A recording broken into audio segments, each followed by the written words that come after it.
ಕಿರೀಟ, ಕ್ರಾಂತಿಯ ನೆಲ, ಕರ್ನಾಟಕದ ಅವಿಭಾಜ್ಯ ಅಂಗ ಬೆಳಗಾವಿ ಒಳಗಡೆ ಏನು ಬರುವಂಥ ಗ್ರಾಮ ಪಂಚಾಯಿತಿ, ತಾಲೂಕಾ ಪಂಚಾಯಿತಿ, ಜಿಲ್ಲಾ ಪಂಚಾಯಿತಿಯ ಚುನಾವಣೆಯನ್ನು ಮುಂದಿಟ್ಟುಕೊಂಡು ಅಸ್ತಿತ್ವವನ್ನು ಕಳ್ಕೊಂಡಿರುವಂತಹ ಮಹಾರಾಷ್ಟ್ರ ಏಕೀಕರಣ ಸಮಿತಿಯ ಬೆಳಗ್ಗೆಸ್ಟ್ ನಾಯಕರು ತಮ್ಮ ಅಸ್ತಿತ್ವವನ್ನು ಕಾಪಾಡಲಿಕ್ಕೋಸ್ಕರ ಮಹಾರಾಷ್ಟ್ರದಿಂದ ಸಾಕಷ್ಟು ಅನುದಾನಗಳನ್ನು ತಗೊಂಡ್ಬರೋ ಒಂದು ನಿಟ್ಟಿನಲ್ಲಿ ಏನು ಬೆಳಗಾವಿಯ ಭಾಷಾ ಸಾಮರಸ್ಯಕ್ಕೆ, ಬೆಳಗಾವಿಯ ಕಾನೂನು ಸುವ್ಯವಸ್ಥೆಗೆ ಧಕ್ಕೆ ತಳ್ಳಿಕೊಂಡಿರುವಂತಹ ಮಹಾರಾಷ್ಟ್ರ ಏಕೀಕರಣ ಸಮಿತಿ ಮತ್ತು ಶಿವಸೇನೆಯನ್ನ ರಾಜ್ಯದಿಂದ ನಿಷೇಧ ಮಾಡಬೇಕು ಅಂತ ಹೇಳಿ ಮಾನ್ಯ ಗೃಹ ಸಚಿವರಿಗೆ ನಾವೆಲ್ಲ ಕೂಡ ಈ ಮುಖೇನವಾಗಿ ಒತ್ತಾಯನ ಮಾಡ್ತಾ ಇದ್ದೀವಿ. ಯಾಕಂದ್ರೆ ಪದೇ ಪದೇ ಕೂಡ ನಾವು ಬೆಳಗಾವಿ ಶಾಂತಿ, ಯಾಕಂದ್ರೆ ಬೆಳಗಾವಿ ಅಭಿವೃದ್ಧಿಗೋಸ್ಕರ ನಾವೆಲ್ಲ ಕೆಲಸವನ್ನ ಮಾಡ್ತಾ ಇದ್ದೀವಿ. ಸಂದರ್ಭದಲ್ಲಿ ಬೆಳಗಾವಿ ಒಳಗಡೆ ಮರಾಠಿ ಭಾಷಿಕರು ಮತ್ತು ಕನ್ನಡ ಭಾಷಿಕರು ಸಹೋದರತೆಯಿಂದ ಒಂದು ಒಳ್ಳೆ ರೀತಿಯಿಂದ ಬೆಳವಣಿಗೆ ಬರುವಂತಹ ಸಂದರ್ಭದಲ್ಲಿ, ಒಳ್ಳೆ ರೀತಿ ಇಂದ ಬಾಂಧವ್ಯದಿಂದ ನಾವೆಲ್ಲ ಬಾಳ್ತಾ ಇರುವಂತಹ ಸಂದರ್ಭದಲ್ಲಿ ಎಲ್ಲೋ ಒಂದ್ ಕಡೆ ಕೂತ್ಕೊಂಡು ಬೆಳಗಾವಿಗೆ ಬೆಂಕಿ ಹಚ್ಚಬೇಕು ಅಂತ ಹೇಳಿ ಈ ಹುನ್ನಾರವನ್ನ ಇಟ್ಕೊಂಡು ಕೇವಲ ಬೆಳ್ಳಂಕೆ ಎಷ್ಟಿರುವಂತಹ ಮಹಾರಾಷ್ಟ್ರ ಏಕೀಕರಣ MES ಮುಖಂಡರುಗಳು ಇಂಥ ಒಂದು ಕೆಲಸವನ್ನ ಮಾಡ್ತಾ ಇದ್ದಾರೆ.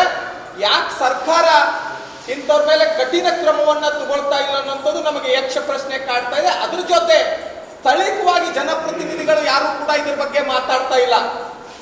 ಇಂಥ ಒಂದು ನಮ್ಮ ನಾಡೊಳಗೆ ಇಟ್ಕೊಂಡು ನಮ್ಮ ಎಲ್ಲಾ ಸವಲತ್ತುಗಳನ್ನ ಪಡ್ಕೊಂಡು ನಮ್ಮ ರಾಜ್ಯ ಸರ್ಕಾರದ ಎಲ್ಲಾ ಇದನ್ನ ಪಡ್ಕೊಂಡು ಇವರು ಬೇರೆ ರಾಜ್ಯಕ್ಕೆ ಜೈ ಅಂತಾರಂತಂದ್ರೆ ಇದು ಒಂದು ದುರ್ದೈವ, ದುರಂತ. ಅದೇ ಮಹಾರಾಷ್ಟ್ರದೊಳಗೆ ಹಿಂಗಾಗಿತ್ತು ಅಂದ್ರ ಮಹಾರಾಷ್ಟ್ರದ ರಾಜಕಾರಣಿಗಳು ಯಾರು ಕೂಡ ಸುಮ್ಮನೆ ಕೂಡ್ತಿರ್ಲಿಲ್ಲ. ಅವರೆಲ್ಲ ಪಕ್ಷಾತೀತವಾಗಿ ಇಂಥವ್ರ ವಿರುದ್ಧ ಹೋರಾಟ ಮಾಡ್ತಿದ್ರು. ಆದ್ರೆ ನಮ್ಮ ರಾಜಕಾರಣಿಗಳು, ಇಲ್ಲಿಯ ಜನಪ್ರತಿನಿಧಿಗಳು, ನಮ್ಮ ಸರ್ಕಾರಗಳು ಯಾಕೆ ಸುಮ್ಮನೆ ಕೂತಾವ ಅನ್ನುವಂಥದ್ದು ನಮಗೆ ಯಕ್ಷ ಪ್ರಶ್ನೆಯನ್ನ ಕಾಡ್ತಾ ಇದೆ. ಹಾಗಾಗಿ ನಾವು ಇವತ್ತು ಏನು ಮಹಾರಾಷ್ಟ್ರ ಏಕೀಕರಣ ಸಮಿತಿಯವರು ನಾಳೆ ಒಂದು ಮಹಾಮೋರ್ಚಾವನ್ನ ಮಾಡ್ತಾ ಇದ್ದಾರೆ. ಏನಪ್ಪಾ ನಮ್ಮ ಕನ್ನಡ ಕಡ್ಡಾಯ ಹೋರಾಟ ಏನು ಅಂತಂದ್ರೆ, ನಮ್ಮ 60% ಕನ್ನಡದೊಳಗೆ ನಾಮಫಲಕ ಇರಬೇಕು. ಜೊತೆಗೆ ನಂತರ ನೀವು ಯಾವುದೇ ಭಾಷೆಯನ್ನ ಹಾಕಿದ್ರು ಕೂಡ ನಮ್ಮ ಅಭ್ಯಂತರ ಇಲ್ಲ. ನಾವು ಅದಕ್ಕೆ ಆ ಒಂದು ನಿಟ್ಟಿನಲ್ಲಿ ನಾವು ಹೋರಾಟವನ್ನ ಮಾಡ್ತಾ ಇದ್ದೀವಿ. ಆದ್ರೆ ಅವರ ಉದ್ದೇಶ ಏನಂತಂದ್ರೆ, ಅವರು ಜನರ ದಾರಿ ಯಾವ ರೀತಿ ತಪ್ಪಿಸ್ತಾ ಇದ್ದಾರೆ ಅಂದ್ರೆ, ಇದ ಶುಭಂ ಶೇಲ್ಕೆ ಬರೀ ಸಂಪೂರ್ಣವಾಗಿ ಕನ್ನಡ ಇರಬೇಕು, ಮರಾಠಿ ಅಕ್ಷರ, ಇಂಗ್ಲಿಷ್ ಅಕ್ಷರವನ್ನ ಬಳಸಬಾರದು ಅಂತ ಹೇಳಿ ರಾಜ್ಯ ಸರ್ಕಾರ ಆದೇಶ ಹೊರಡಿಸಿದೆ ಅಂತ ಹೇಳಿ ಇಲ್ಲಿ ಮುಕ್ತ ಮರಾಠಿ ಭಾಷಿಕರ ದಾರಿ ತಪ್ಪಿಸುವಂತ ಕೆಲಸವನ್ನ ಮಾಡ್ತಾ ಇದ್ದಾರೆ. ಅಂತವ್ರ ಮೇಲೆ ಜಿಲ್ಲಾಡಳಿತ, ಪೊಲೀಸ್ ಇಲಾಖೆ ಕಟ್ಟುನಿಟ್ಟಿನಾದಂತ ಕ್ರಮ ತಗೊಳ್ಬೇಕು. ಆದ್ರೆ ಈ ಕನ್ನಡ ಕಡ್ಡಾಯ ಏನು ಇದ್ರೊಳಗೆ ನಾಮಫಲಕ ಇದೆ, ಅಲ್ಲಿ 60% ಕನ್ನಡ ಇಟ್ಕೊಂಡು ಬೇರೆ ಭಾಷೆಗೂ ಅಲ್ಲಿ ಅವಕಾಶ ಕೊಟ್ಟು ಆ ರೀತಿ ಬಳಸಬಹುದು ಅಂತ ಇದೆ. ಆದ್ರೆ ಇವರು ದಾರಿ ತಪ್ಪಿಸುವಂತ ಕೆಲಸ, ಈ ಹೋರಾಟವನ್ನ ಬೇರೆ ರೀತಿಯಲ್ಲಿ ಒಯ್ತಾ ಇದ್ದಾರೆ. ಹಾಗಾಗಿ ಸರ್ಕಾರ ಅಂತವ್ರ ಮೇಲೆ ಕಟ್ಟುನಿಟ್ಟಿನವಾದಂತ ಕ್ರಮವನ್ನ ತಗೊಳ್ಬೇಕು, ಸಂಪೂರ್ಣವಾಗಿ ನಿಷೇಧ ಮಾಡಬೇಕು. ಆಮೇಲೆ ಜಿಲ್ಲಾಡಳಿತ, ಪೊಲೀಸ್ ಇಲಾಖೆ ಪ್ರತಿ ಸಲನೂ ಕೂಡ ನಾವು ಅನುಮತಿ ಕೊಟ್ಟಿಲ್ಲ ಅಂತ ಹೇಳ್ತಾರೆ. ನಿನ್ನೆ ಮಾನ್ಯ ಪೊಲೀಸ್ ಆಯುಕ್ತರು ಕೂಡ ಅನುಮತಿಯನ್ನ ಕೊಟ್ಟಿಲ್ಲ ಅಂತ ಆದ್ರೆ ಅವ್ರಿಗೆ ಅವಕಾಶ ಕೊಡ್ತಾರೆ. ಅವಕಾಶ ಯಾಕೆ ಕೊಡ್ತೀರಿ ಅಂತ ನಮ್ಮ ಪ್ರಶ್ನೆ. ಅವಕಾಶವನ್ನ ನೀವು ಅವ್ರಿಗೆ ನಾವು ರ್ಯಾಲಿ ಮಾಡಕ್ ಅವಕಾಶ ಕೊಡುದಿಲ್ಲ, ಆದ್ರೆ ನೇರವಾಗಿ ಜಿಲ್ಲಾಧಿಕಾರಿಗಳ ಕಚೇರಿಗೆ ಬಂದು ಮನವಿ ಕೊಡುವುದಂತ ಹೇಳ್ತಾರೆ. ಆದ್ರೆ ಅಲ್ಲಿ ನೇರವಾಗಿ ಜಿಲ್ಲಾಧಿಕಾರಿಗಳ ಕಚೇರಿಗೆ ಬಂದು ಮನವಿ ಕೊಡುವಂತದ್ದು ಏನಿದೆ, ಅವ್ರು ಮಾಡುವಂತ ಕೆಲಸ ಏನದು, ನಮ್ಮ ರಾಜ್ಯದೊಳಗಡೆ ನಮ್ಮ ಸರ್ಕಾರ ಏನು ಆದೇಶ ಹೊರಡ್ತದೆ ಅದನ್ನ ಆದೇಶವನ್ನ ಪಾಲನೆ ಮಾಡುವಂಥದ್ದು ಎಲ್ಲರ ಕರ್ತವ್ಯ. ಅದನ್ನ ಮಾಡಬೇಕು. ಅದನ್ನ ಬಿಟ್ಟು ಅದನ್ನ ಅನುಮತಿಯನ್ನ ಕೊಡುದಿಲ್ಲ ಅಂತೇಳಿ ಅಲ್ಲಿ ಅವಕಾಶ ಮಾಡಿಕೊಟ್ರಂದ್ರ ಇದು ಎಲ್ಲ ಒಂದ್ ಕಡೆ ಬೇರೆ ರೀತಿಯಾದಂತಹ ವರ್ತನೆ ಕಾಣ್ತಾ ಇದೆ.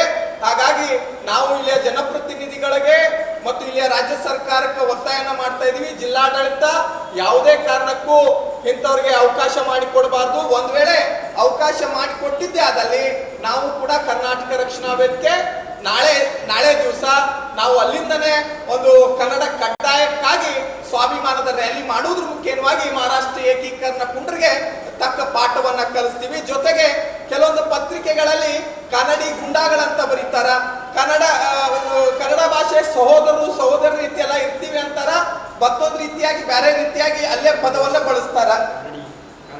ಕನ್ನಡಿ ವಿರೋಧಿ ಅಂತ, ಕನ್ನಡಿ ವಿರೋಧಿ ಮಾಡೋರೆಲ್ಲ ನೀವು ಬರಬೇಕು ಅಂತ ಹೇಳಿ ಅದೇ ಪತ್ರಿಕೆಗಳು ಬರ್ತಾ ಇದಾರ.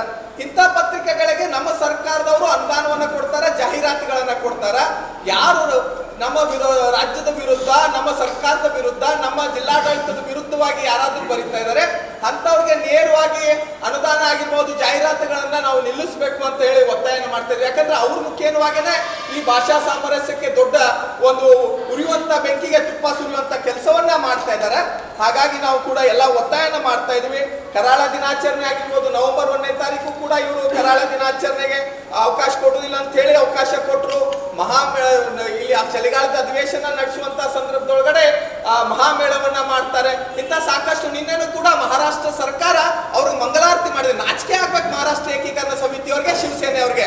ಮಹಾರಾಷ್ಟ್ರದವ್ರಿಗೆ ಇವ್ರಿಗೆ ಅವಕಾಶ ಮಾಡಿಕೊಡ್ಲಿಲ್ಲ ಅವ್ರಿಗೆ ಮನವಿ ಪತ್ರ ಕೊಡ್ಲಿಕ್ಕೆ.